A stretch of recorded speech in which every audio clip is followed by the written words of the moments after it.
mangeront les meilleures productions de notre pays. Ah, je prie pour quelqu'un ce soir que la terre te soit favorable. Je dis que la terre te soit favorable. J'ouvre une parenthèse et je la ferme en même temps. C'est pourquoi vous allez voir que tout envoûtement que l'ennemi envoie a toujours un rapport avec la terre. A toujours un rapport avec la terre. Parce que notre corps que vous voyez là a un rapport avec, un lien avec la terre. Vous allez voir dans Genèse, la plupart de tout ce que Dieu a créé, Dieu a toujours parlé à la terre. Que la terre produise ceci, que la terre produise cela, que la terre produise cela, que les eaux produisent du poisson. La seule chose qui appartient à Dieu en toi, c'est son souffle. Dis-moi amen. Quatrième but. Tu sais, la dîme est un ordre de Dieu. La dîme est un ordre de Dieu. Quand vous voyez un peu Lévitique, le chapitre 27, les versets 30 à 32, le Seigneur dit: toute dîme de la terre, soit des récoltes de la terre, soit du fruit des arbres, appartient à l'Éternel. C'est une chose consacrée à l'Éternel. Si quelqu'un veut racheter quelque chose de sa dîme,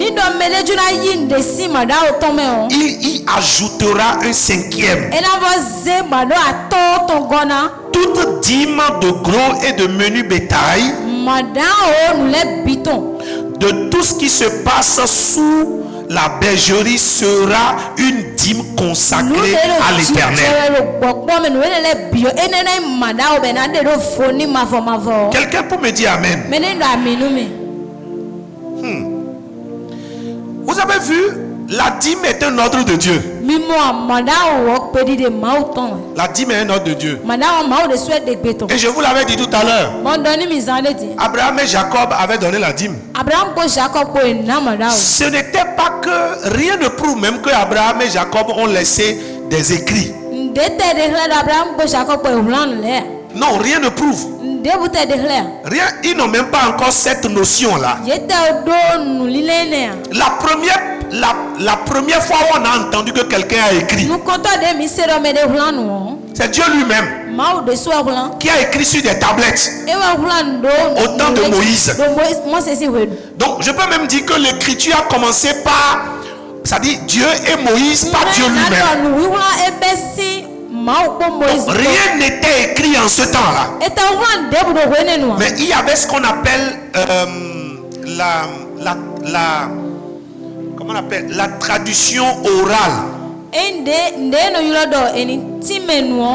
C'est-à-dire le fait de transcrire des histoires de la famille d'une génération à une génération.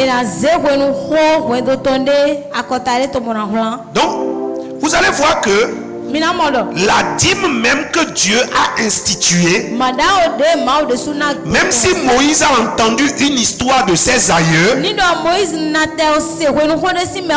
vous allez voir que Moïse, c'est Dieu lui-même qui a institué la dîme. Parce que l'histoire de Genèse là, Genèse, Exode, Lévitique et tout ça là, regardez comment Dieu a créé la femme et l'homme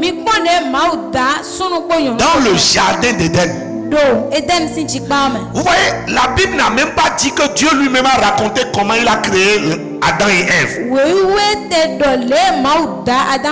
Ça dit que tout ce que Moïse a déposé là,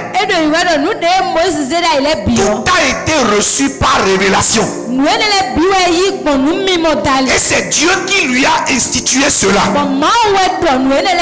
Celui qui veut rester fidèle à la dîme doit s'accrocher à l'esprit de la révélation. Il y a des gens qui donnent la dîme par la chair. Tu dois donner la dîme parce que tu as reçu la révélation. Parce que la révélation produit des bénédictions. Quelqu'un peut me dire amen. Quelqu'un peut me dire amen. Cinquième but. La dîme fournit une assurance divine contre l'invasion satanique.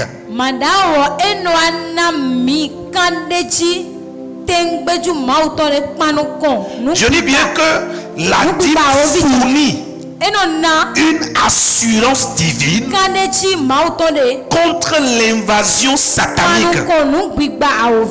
L'invasion satanique est appelée dévoreur. Cela peut signifier des défis imprévus.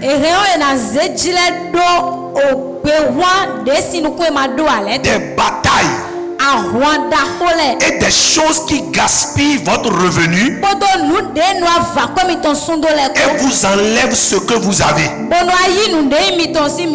Je me répète s'il vous plaît. Je disais tantôt que l'invasion satanique est appelée dévoreur. Cela peut signifier des défis imprévus, des batailles et des choses qui gaspillent votre revenu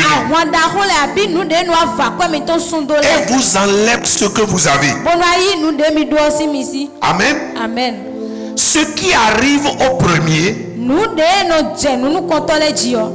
détermine si le reste est protégé, couvert ou béni. Dis à celui qui est à côté de toi, ne mange plus ta dîme.